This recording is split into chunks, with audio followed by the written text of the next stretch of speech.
Hello అండి. అందరూ ఎలా ఉన్నారు? నేనైతే చాలా బాగున్నానండి. మీరందరూ కూడా చాలా బాగుండాలని కోరుకుంటున్నాను. నా పేరు Deepthi. Welcome back to my channel Deepthi World. ఈ వ్లాగ్ వచ్చేసి థర్స్‌డే తీసిన వీడియో అండి. అంటే పండగ రోజు తీసిన వీడియో. నేను ఇంట్లో పండగ ఎలా చేసుకుంటున్నా అనేది మీతో కూడా షేర్ చేసుకుంటున్నాను. మార్నింగ్ లేసి కొంచెం సేపేలాగా గార్డెన్‌లో టైం అయితే స్పెండ్ చేశాను. తర్వాత ఇక్కడికి వచ్చి ఇంటి ముందైతే ముగ్గు అయితే వేస్తున్నానండి. నాకు ముగ్గు పెద్దగా వేయడం అయితే రాదు. నేను యూట్యూబ్‌లో చూసి అలా నేర్చుకుంటూ ఉంటాను. నాకు ఇలాగా ముగ్గేయడం అంటే చాలా ఇష్టం. కానీ పెద్ద పెద్ద ముగ్గులైతే ఏమీ రాదు. చిన్న చిన్న ముగ్గులైతే వేస్తూ ఉంటాను. అదంతా కూడా నేను యూట్యూబ్‌లో చూసి నేర్చుకున్న ముగ్గులే.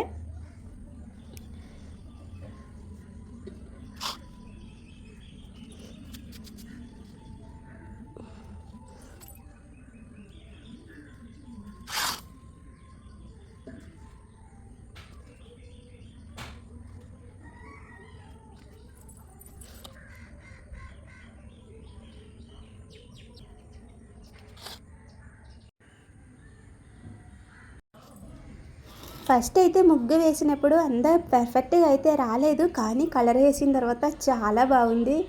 నేను ముగ్గేసి ఎప్పుడైనా చాలా బాగుందనుకోండి, చాలాసేపు చూస్తూ ఉంటాం. అందులో కాకుండా మళ్ళీ మధ్య మధ్యలో వచ్చి చూస్తూ ఉంటాను. మీరెవరైనా ఇలా చేస్తూ ఉంటారా? నేనైతే చేస్తాను.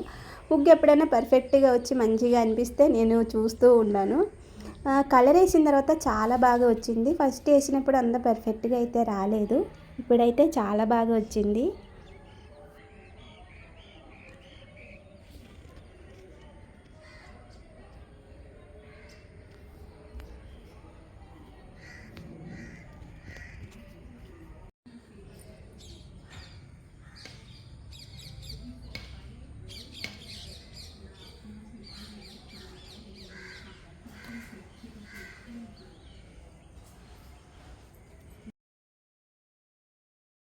తర్వాత ఇక్కడ తులసమ్మ దగ్గర కూడా ముగ్గైతే వేశానండి.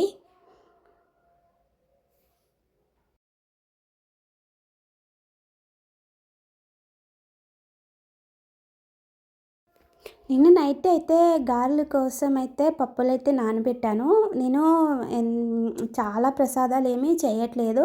కొంచెం ప్రసాదం అయితే చేద్దామని అనుకుంటున్నాను. ఇదైతే ఇడ్లీ పిండి. ఫస్ట్ అయితే పిల్లలకి టిఫిన్ వేసి పెట్టామనుకోండి, మళ్ళీ వాళ్ళు ఆకలి ఆకలి అని చెప్పి వెనక్కైతే పడదు. సో అందుకని ఫస్ట్ ఇడ్లీ వేసి పిల్లలకి టిఫిన్ అయితే పెడదామని అనుకుంటున్నాను. నిన్నే నైటే నేను అంతా క్లీన్ చేసి పెట్టుకున్నాను. స్టవ్ అంతా కూడా క్లీన్ చేసి పెట్టుకున్నాను. ఇప్పుడైతే పసుపు కుంకుమలు అయితే పెడుతున్నానండి ఇక్కడ.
ఇక్కడైతే ఇడ్లీ అయితే వేస్తున్నాను. ఇంకా పిల్లలకైతే ఇడ్లీ వేసి ఇచ్చేసాననమాట.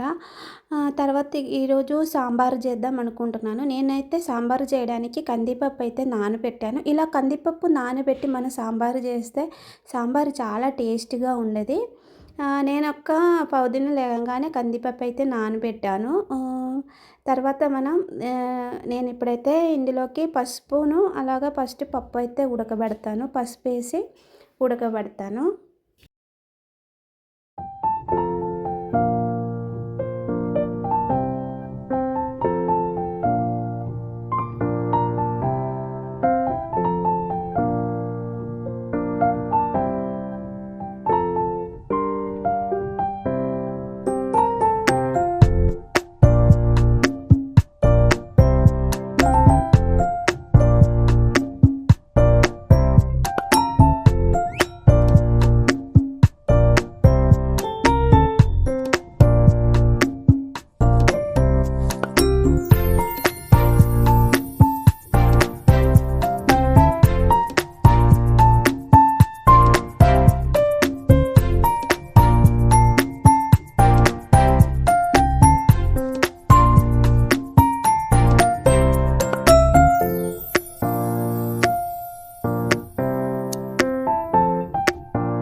ఇక్కడ సాంబార్కి కావాల్సిన కూరగాయలు అయితే తీసుకున్నానండి.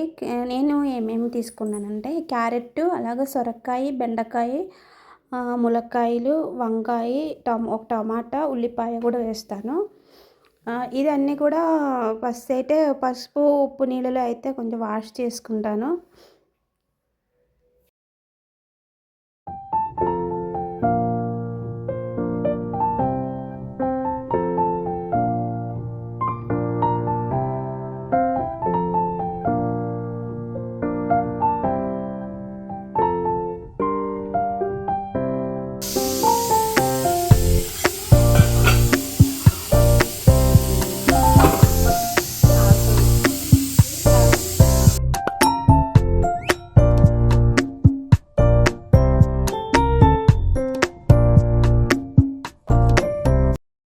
ఇక్కడ గార్లిక్ అయితే పప్పు అయితే రుబ్బుకున్నానండి. మిక్సీలోనే రుబ్బుకుంటాను. మిక్సీలో రుబ్బిన కూడా గారెలు అయితే బాగానే వస్తుంది.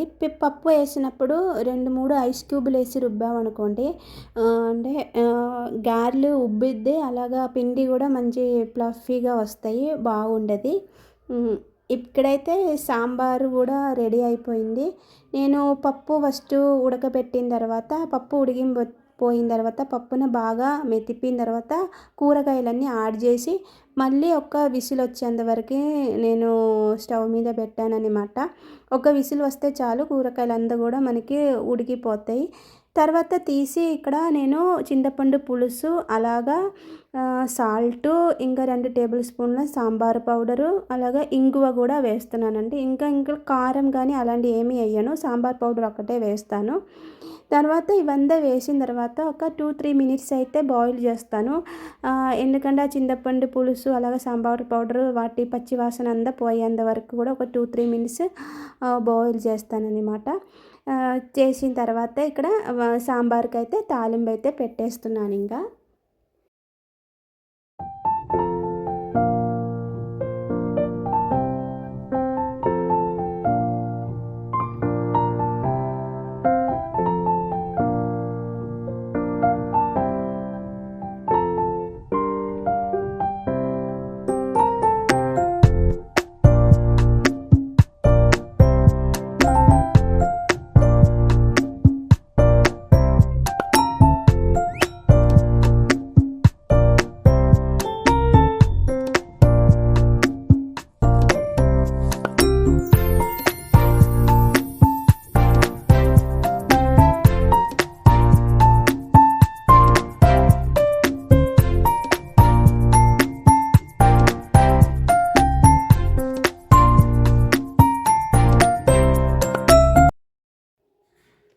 ఇక్కడ దేవుడి గదిలో అయితే ముగ్గు అయితే వేస్తున్నానండి. నిన్న నైటే నేను అంతా కూడా క్లీన్ చేసి పసుపు కుంకుమాలు అంతా పెట్టుకున్నాను. ఇప్పుడు ముగ్గేసి అన్నీ ఇంకా మళ్ళీ అన్నీ సదిరేసుకుంటున్నానండి.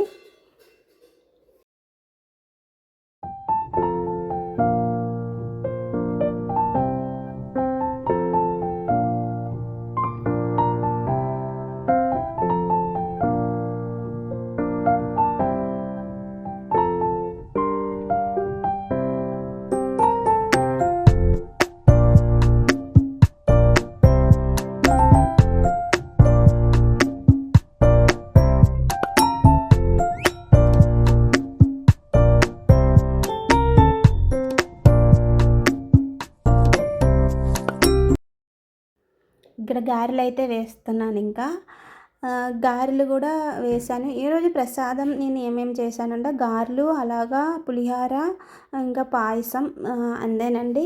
ఈ మూడే అయితే చేశాను. మళ్ళీ అన్నిటికి కూడా పసుపు కుంకుమలు అయితే పెడుతున్నా. ఇక్కడ పాయసం కూడా అయిపోయింది. నేను మిక్స్డ్ పాయసం మిక్స్ ఉంది కదా, అదైతే తీసుకున్నాను. అదైతే మనకి ఈజీగా అయిపోతాయి కదా, సో అదైతే తీసుకున్నానండి.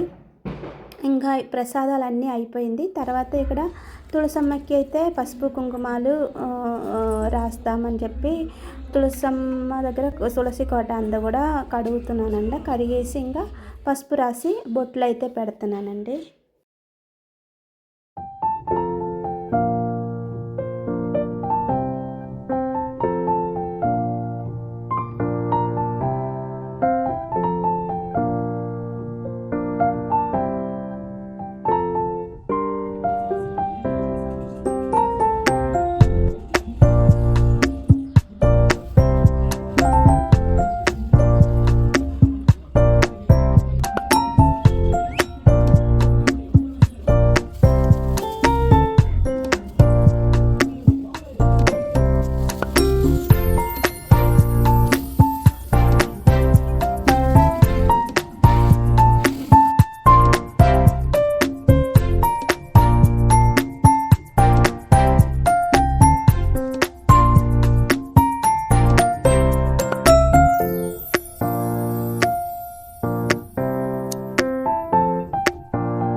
తులసమ్మకి అలాగా గడపకి కూడా మొత్తం పసుపు రాసి బొట్టయితే పెట్టాను. ఇక్కడైతే నేను కాలికి పసుపు రాసేసి హన్సికకి కూడా కాలికైతే పసుపు అయితే రాస్తున్నానండి.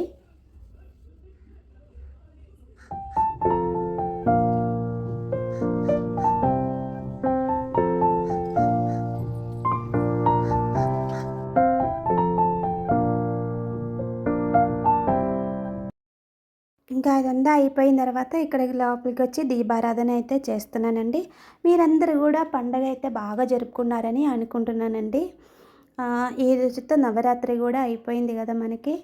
సో నేను నవరాత్రి అంతా కూడా పూజలు అయితే చేశాను. కానీ కొన్ని కారణాల వల్ల వీడియోస్ అవంతా తీయడం కుదరలేదు. ఎందుకంటే హెల్త్ బాగాలేదు ఇంట్లో అందరికి కూడా, పిల్లలకైతే హెల్త్ బాగాలేదు. సో అందుకని ఇంకా వీడియోస్ అయితే నేను పూజ చేసేదంతా తీయడం కుదరలేదు. ఇక్కడ దేవుడికైతే ప్రసాదాలు కూడా పెట్టాను. నేను పసుపు కుంకుమలు, జాకెట్ ముక్క అంతా కూడా తాంబూలం కూడా పెట్టేశానండి. తర్వాత అయితే నేను ఈరోజైతే ఇలాగ రెడీ అయ్యానమాట. లంగా ఓణి అయితే కట్టుకున్నాను. ఈరోజైతే ఒక గుడికి అయితే వెళ్తున్నానండి. చాలా బాగుండదు ఆ గుడి. ఆ వీడియో అయితే నేను పార్ట్ 2గా పెడతానండి. ఇది పార్ట్ 1గా పెడుతున్నాను. మళ్ళీ ఆ వ్లాగ్ అంతా కూడా ఇందులో యాడ్ చేస్తే వీడియో చాలా లెంగ్త్ అయిపోతుంది. సో అందుకని నేను అది పార్ట్ 2గా పెడతాను. పార్ట్ 1 ఈ వీడియో ఎవరైనా చూస్తే కంపల్సరీ ఆ వీడియో ఒకసారి చూడండి. చాలా బాగుంటుంది ఆ గుడి. అమ్మవారి గుడి అనమాట. చాలా బాగుంటుందండి. అందుకనే ఇది చూసిన వాళ్ళు ఎవరైనా సరే పార్ట్ 2 కూడా చూడండి. నేను ఇక్కడ ఒక చిన్న సెండెడ్ క్యాండిల్ పెట్టాను. అదైతే ఇక్కడ వెలిగిస్తాను. చాలా స్మెల్ బాగుండేది. ఇల్లంతా కూడా కొంచెం పాజిటివ్గా మనకి ఫీల్ అవుతుంది. అందుకని ఇక్కడ ఒక సెండెడ్ క్యాండిల్ పెట్టి అదైతే వెలిగించాను అనమాట ఇక్కడ.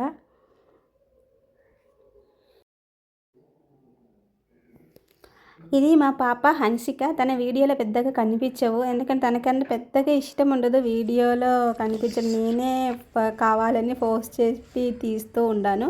మా దేవర్ష్ అయితే వీడియోలో కనిపిస్తూ ఉంటాడు. వాడికైతే ఇష్టం. నేను ఎప్పుడు వీడియో తీసినా వస్తూ ఉంటాడు. అందరికి హాయ్ చెప్తూ ఉంటాడు కదా. ఈ వీడియో వచ్చేసి ఈవినింగ్ 4 అనమాట. బండ్ల కింద కూడా పూజ చేస్తున్నానండి. ఇక్కడ మా వారైతే పొద్దునే 2 బండ్లు వాష్ చేసి అయితే పెట్టాడు. పెట్టిన తర్వాత ఇక్కడ పూజ అయితే చేస్తున్నాను. పూజ అయిన తర్వాత మేము మళ్ళీ అదే గుడికి వెళ్తున్నామని చెప్పాను కదా, గుడికి అయితే వెళ్ళాలి. అందుకని ఇక్కడ పూజ అయితే చేస్తున్నాను. గుమ్మడికాయ అయితే ఫస్ట్ ఇంటికైతే తిప్పి ఆ తర్వాత బండ్లు కూడా తిప్పుతున్నాడు అనమాట. తిప్పేసి గుమ్మడికాయ అయితే పగలగొడతారని మేము ఇలాగే చేసుకుంటాము. ఇంకా గుడికి అయితే ఇక్కడ బయలుదేరిపోయాను. 5:30 అయిపోయింది ఇప్పటికే. మా ఇంటి వైపు నుంచి ఒక 6 కిలోమీటర్ ఉంది గుడి. కానీ చాలా బాగుంటుంది గుడి. అమ్మవారి గుడి చాలా చాలా బాగుంటుంది. ఈ వీడియో ఎవరైనా చూసిన వాళ్ళు చెన్నై వస్తే మాత్రం గుడి ఒకసారి విజిట్ చేయండి, చాలా బాగుంటుంది. ఇందుటితో ఈ వ్లాగ్ అయితే ఆపేస్తున్నాను. గుడి వ్లాగ్ అంతా కూడా నేను పార్ట్ 2గా పెడతాను. ఈ వ్లాగ్ నచ్చితే మాత్రం లైక్ వేయడం మర్చిపోకండి. అలాగే నా ఛానల్ని సబ్స్క్రైబ్ చేసి సపోర్ట్ చేయాలని మాత్రం కోరుకుంటున్నానండి. Thank you for watching.